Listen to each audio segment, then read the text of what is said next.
So guys, tani kanya yakari pana kangoreka quick one. So Kanya yakadiki guys. yeah. But takataura. We want to thank you mese vese vari panapo. Takukutendai nelove nesupport kuva kwenyu pano rudo rukuru sairoro. Then nyaya tinayo inenge diki inenge yakurisa and also tokumbira Mwari kuti vatibatsire kuti tikwanisewo kutaura nyaya yedu muzvakanaka. You understand? Tiisitse kwamuri titaure zvakanaka isvike kwamuri futi zvakanaka tisina wataporovoka. Okay guys, tine complaints anga anyanya ende tanga tine hasha dzekuti tapotsa tafire manager wedu. Yes, tina manager wedu anoona nezvemabookings, anoona nezvemainboxes, achireplya everything zvichiitika. So kune macomplaints akawandisa evanhu vanga vachiti vari kuignowewa kumainbox. Takatsamwa zvisingaiti nekuti ndo panobva mari yedu kumainbox ikoko, ndo kunouya maadverts, ndo kwanouya macompanies, ndo kunobva maevents, everything. So taenda kuti tine hasha because tinokwanisa kuti tipindewo mainbox pacho tinoona kuti chii, why is it asiri kupindura vanhu. Then tabva tasvika munhu wese ari kutaura business, anotaura zvinoenderana nezvakanyorwa panhamba. Nhamba dzedu dzakanzi business only. Munhu wese akapindurwa. Mamessages asina kupindurwa ndo mahai, mahei nemavoice notes Nemacalls. Guys, kuinbox kwedu hakuna isusu tinozoita basa tatoudziwa kuti pane basa ratawana, basa rakati mari yabhadharwa ngatichitanga. Vanhu vazhinji I think pano paFacebook vanotipima sterek.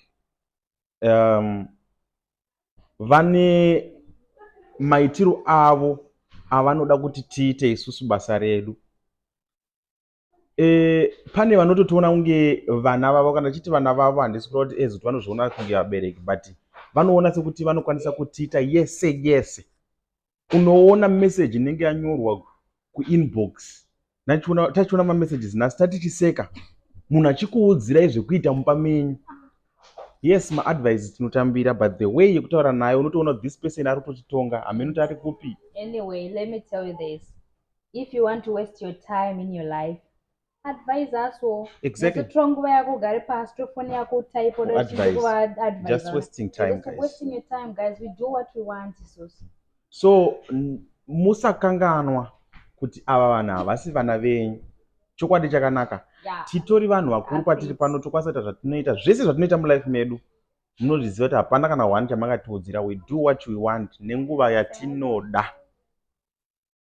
Tine vanhu vari kupopota kumainbox. Makazosvika pakati, takakushedzai, hamuna kutimhoresa, vana ningi ndo vanoturira but vanomhoresa vanhu, imimi hamuna kana basa. Wangu, why do you greet vanhu vasina basa? Tine vanhu vari kuuya kumainboxes vachiita ndingati chiko miedzo yekuti anouya, tasvika hanzi tokumbirawo, toda kuti mutiitire basa rakati munoita mari, oudzwa price, ouya neprice yapaFacebook kuti vanhu vagozowana zvekutaura macomment section kuti hanzi vachaja mari yakati, vane basa rei. Wangu, macompanies ese amunoona tichiadvertise aya anochajwa mari dzamunoona dziri pamarate card dziya. Hatipime vanhu kuti munhu uyu toda kumutachaja mari yakati. So iwewe you think tinoda kunyanya kuzviita kunge tinodhura. No, it's not like that. You don't afford us. We know our value. We are very humble enough kuya pano takadai tichididi mobva matotipima. Macompanies chaiyo chavanoti afforda. Hati affordewe, sorry kune vachaita sevachatukwa. Hati affordewe nevanotambira commission, please. Hautikwanisi munhu ndoita zvibasa rakati ndiri agent wechakati. Hatitogari tamupindura boss, we know that very well kuti munhu iye hati afford maagents. Tinovingwa nemacompanies acho anopa basa kumaagents. And also we told our manager kuti munhu ari kutaura aroda business serious andika. Munhu anofana usapindure hai kana hei. Munhu ngasvika hai ndoitwa ningi andika. Ndine basa rangu rakati guys, ndoti mundi throw advert rakati, ndoti mundidai. obva watoresponda it's Ipapo. okay tokusipa red card imari yakati sarudza post rauri kuda Exactly. osarudza vanhu takutokucontacta guys pane basa radai so kana tichizoda kutaura newe final takutotaura newe final kuti tavhura message imwe yanga ine 10 messages kunoivhura kudai nhasi yakanzi hai mangwana yakanzi hai mangwana yakanzi hai yanzi hai ndipindurei wangotaura nyaya yako straight we don't have time for playing or hanzi hai taitina makoti ndine dambudziko randaona saka unoti isusu handizvi tinokwanisa kubatsira dambudziko rangu hatikwanisi kutevera chataura ndonzi nhingi ndiri dambudziko rekuti kwete kuti ndine dambudziko mukwanisa kundibatsira do titi dambudziko ratisingazivi tori kugonobatsira uzotaiwa ndoda kutengerwa imba taura nyaya yako straight guys ndoda kuti tizivise vanhu kuti iwewe kana uchifungidzira kuti tinodhura uchifungidzira kuti hazvienderani hatina basa zvekudhura enda kune vanhu vane basa wangu don't waste your time kune vanhu vanouya kumainbox vachida mainterviews kunoti tani tikuda kuinterviewa hatina kana nzara nemainterviews tinototaura nyaya yedu tega pano kana tichida kutaura nyaya yedu saka ukauya ukatoda kuti tainterview we charge you tinotouya kupage kwako kumayoutube kwako toona manumbers are we now because we know also kuti we are one of the people the most searched people in Zimbabwe we know that tinotiziva kuti ukatotaura nezvedu you are going to gain numbers, you are going to gain views. Saka tinotokuchaja mari yekuuya kuinterview kwako nemari yetransport. We charge you. Saka iwewe unotora screenshot kuti vandichaja mari yakati wangu rubbish enda unotora munhu muroad interview munhu kana tisina basa. So vauri kusimbisa nawo comment section nevavo vadedze vauyewo vainterview kana vane basa. So guys, nyaya yedu ndeyekuti atizivana venyu. Number 1, hatiudzirwi zvekuita. Kana muchiuya kumainbox, please sefai mashoko. Ground regara muinaro rekutaura zvamunoda icomment section. Umo taurai zvamunoda tina basa nemi.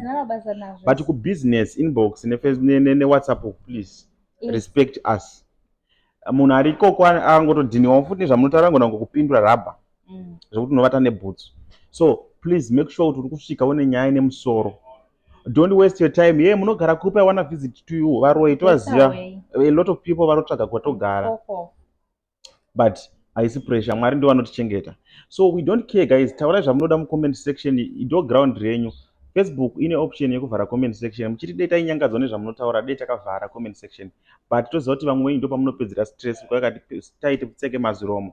Unotofila dumbu rako razara. Unotofila watu wabo.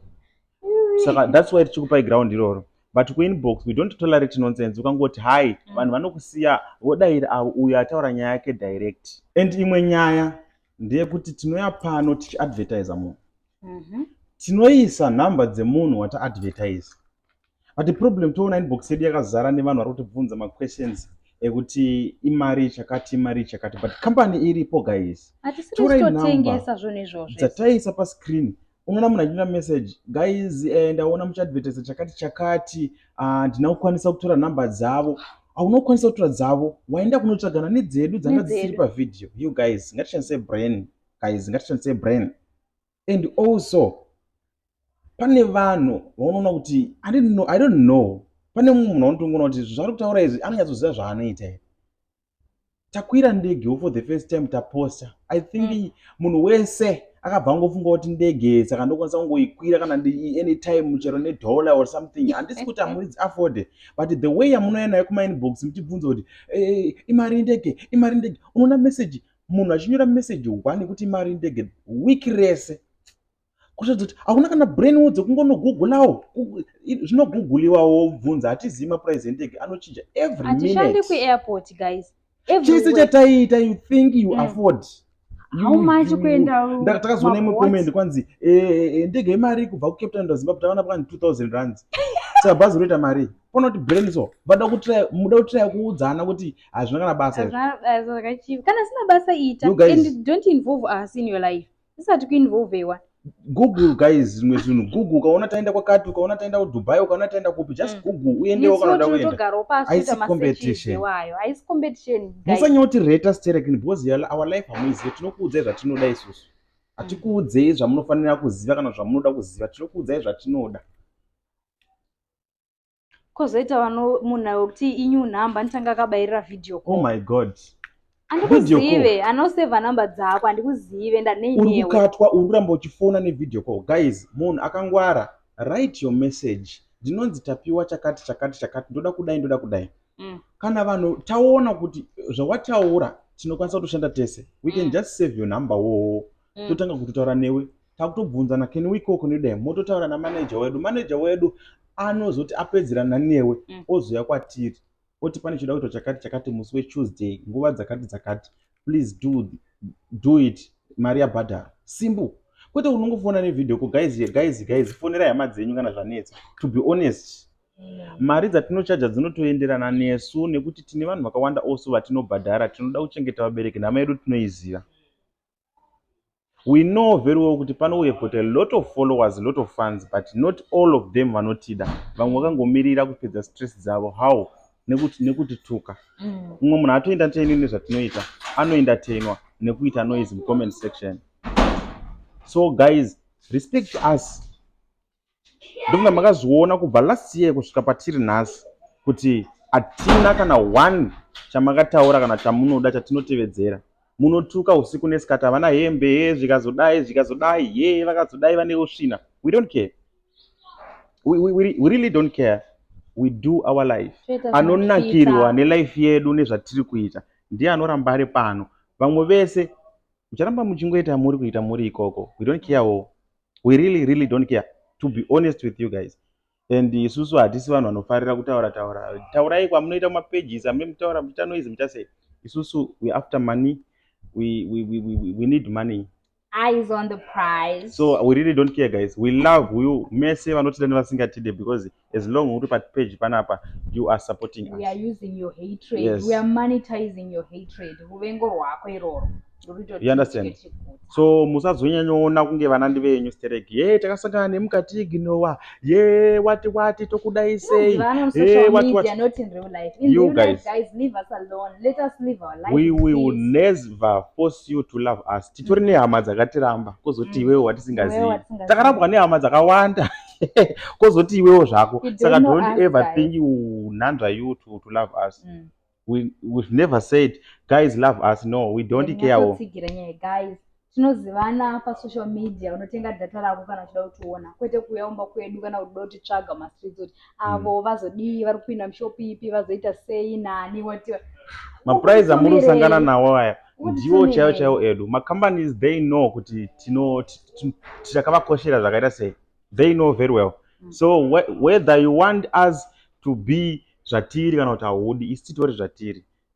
Azvichinje whether wativa nebasa kana kuti havana basa. We don't care. We don't eat your words. we really don't care, to be honest. We just monetize them.